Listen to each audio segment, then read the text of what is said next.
Namimiss ko kasi ang paksiw. Kaya bumili ako ng isda kanina sa market. At tsambahan, may fresh na isda. Ito guys.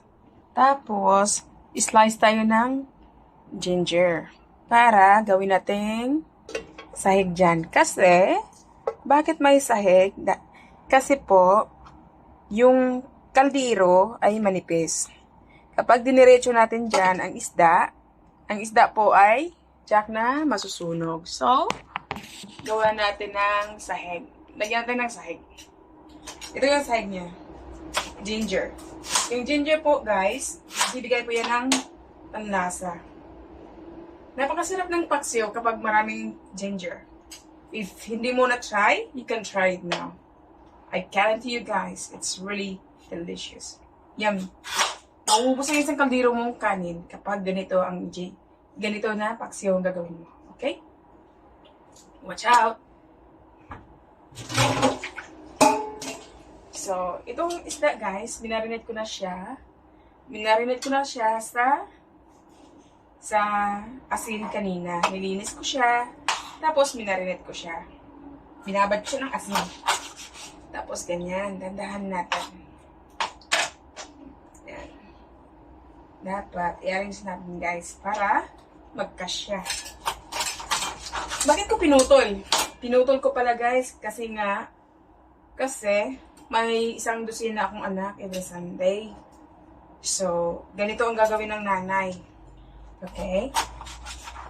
Kailangan i-slice para magkasya. Para bawat isa ay meron tag isang slice. Di bali na lang kung konti, basta nagkasya. Kung sa Bisaya pa guys, wala'y magmahay ba? Anong wala siya inunon, wala siya ipaksiw. Sa Bisaya guys, ang paksiw is inunon, inununan. Okay? Ito, mas ito tumakuha nito kasi malaki siya. Bakit ang machilyo ko? Yan. Yung ulo dyan kasi malaki siya. Lagay siya dyan. Right. Gusto ko yung ulo, guys. Gusto ko yung mata, tsaka utak, sipsipin. Like a zombie. Right? Pagkatapos na guys, lagyan natin ulit ng ginger. Kasi pampawala ito ng langsa. Kapag may ginger, guys, pampawala ito ng langsa. Okay? Kung gusto nyo, hindi malangsa yung paksiw nyo, damihan nyo ng ginger. Okay? Lagyan natin sa bawat kilid, guys. Bakit sa bawat kilid? Kasi bawat kilid, masusunog yung ano nila eh.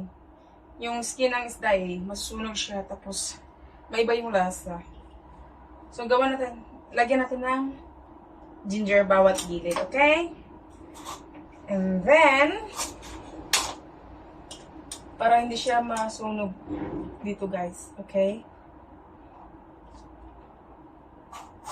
Ouch! Malapit na. Right? And then, lagyan natin ng garlic. Ito yung garlic, yung whole garlic, okay?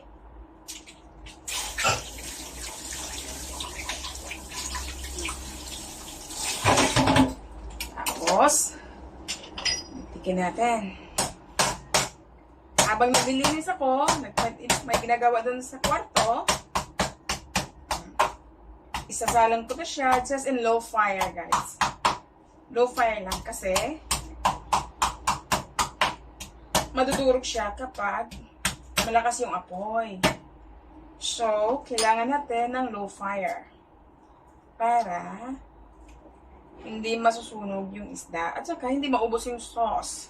Yung sauce kasi guys, yun ang magbibigay ng sarap, ng taste sa paksiw. Kapag ang paksiw walang yung sabaw niya, yung sauce niya, medyo less ang sarap. Yung taste niya, tasteless siya ba? Pero kung i-low fire mo lang siya, nandun yung sauce ng isda, nandun yung lasa ng mga spices,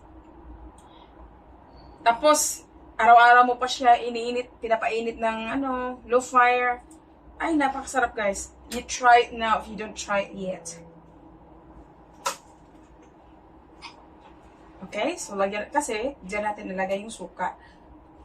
Ihulog natin dyan. Ihulog natin dyan. Okay, shoot natin dyan.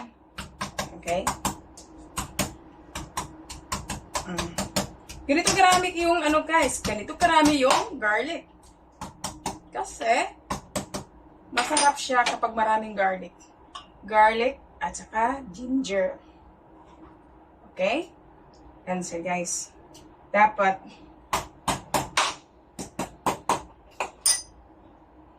maraming garlic at saka ginger. And wait guys, I need a chili.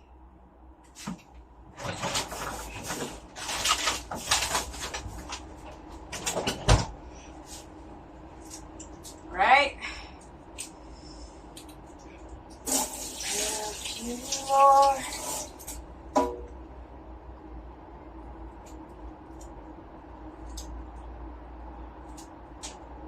Okay guys, just tatlo lang kasi ayokong maanghang kasi may mga kasama ko, may mga anak ko na hindi maka-survive sa chili. May almoranas kasi yung kasama namin, yung isna. So, hindi ko na siya pipisain, ganyan na lang. Para yung amoy lang niya ba. Kapag gusto ng chili, kukunin lang namin. Tapos, kakainin. Doon na pipisain sa plato namin, okay? So, maging careful po tayo kasi may kasamahan tayo na may almoranas. So, bawal i-slice or pipisain yung chili. Okay? Ganyan lang buo para hindi siya madurog, hindi siya maging maanghang. Okay?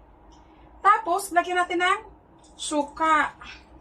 Yan, pure suka. Guys, always remember, do not add water, okay? Just purely vinegar. Okay, guys? That chili, yung mga green chili na yan, walang silbi yan. Hindi yan maanghang. It's just like decoration dito sa loob ng suka. Hindi siya maanghang. Pwede ba siyang kainin?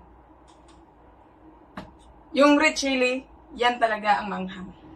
And then, guys, ito yung pinakasikreto kong panimpla, okay? Para sa paksiw. This is Camphor fish extract, okay? Kung sa Bisaya pa, patis.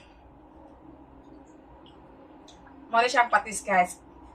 Gamitan mo siya patis kaysa asin. Pwede naman siya butang ng asin, pero gamay lang, guys. Kana siya patis mangod, guys. Lami ka siya, no? Masarap ang timpla kapag patis. I'm sorry, I speak Bisaya. I forgot to speak Tagalog. Naubusan ang yung naubusan ako ng Tagalog. See, and then we have to put it here. Okay, we put it in the fire. Huwag muna natin takpan, guys. Okay? Para makasingaw siya. Kasi kailangan natin pakuluin muna bago takpan. Okay, guys? Yan. I think I have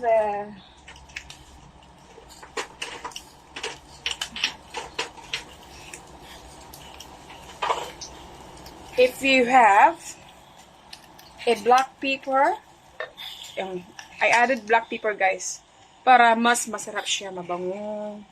Itong black pepper na to, white pepper pala, I'm very sorry. This is white pepper. This is white pepper. Hindi siya maanghang. Parang smell lang ang habol ko nito.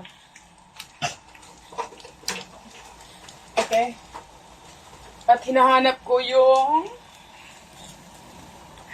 I'm searching for the bay leaf. Bay leaf.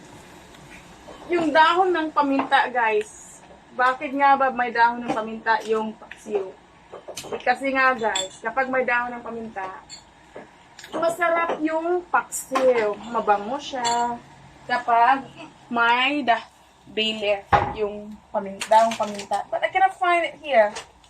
I don't know where. Oh yeah, I found it.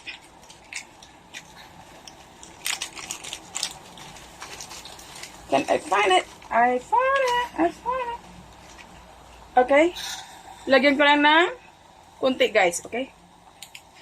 Para sa sunod, yan. Dapat may dahon ng paminta para mabango siya, guys. Okay? Right. I'm so sorry. I need to put it up. Okay? Ito yung dahon ng paminta ko na kinunti-kunti ko lang siya para hindi maubos. Okay? Low fire na tayo natin, guys. Kasi kumukulo na